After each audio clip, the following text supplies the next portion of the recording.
A very good morning to you. It is Monday morning, the 11th of January 2021, and this is your friend Angus Buchan with a thought for the day.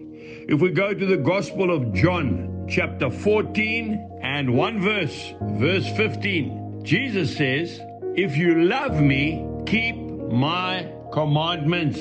Obedience is better than saying sorry all the time.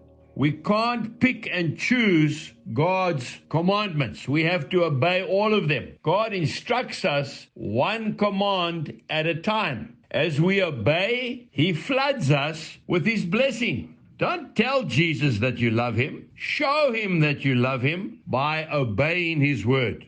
Remember, loving Jesus empowers us to obey His commands. Disobedience, on the other hand, makes us stagnant, makes us waterlogged, lacking in power and in joy. It's not comfortable sometimes to obey the commandments. It even frustrates other people because it sometimes doesn't make sense, does it? But if we want God's hand of blessing on our lives, on our family, on our future, we must obey what God has told us. Remember, it's not for God's sake, it's purely for our own well-being. Many years ago, we had a big tent meeting on the farm. It was Sunday morning. That tent was packed. There was an expectancy in the air. Everybody was excited. The praise and worship music team had finished, and it was time to hear the word. I was walking around the back of the tent to come in onto the platform with a group of men.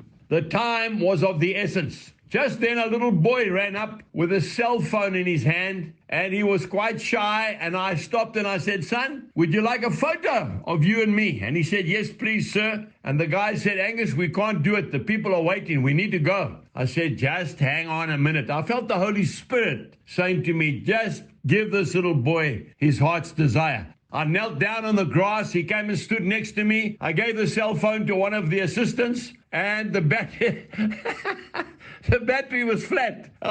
What do we do now? They said, "Angus, you can't wait. You've got to go." I said to the little boy, "Go and get another cell phone." He ran off to go and find his mother. A red-faced lady came running up, so full of apologies. I said, "No problem." We knelt down, and we got the photo taken. I walked into that tent, and I want to tell you that the fire came down that morning. There was the love and the power of God in that meeting. But I also want to say to you that if I had not obeyed the unction of the Holy Spirit to get a photograph taken with a little boy, I would have left Jesus outside the tent, and it would have been a disaster. Today, obey whatever He tells you to do. God bless you, and goodbye.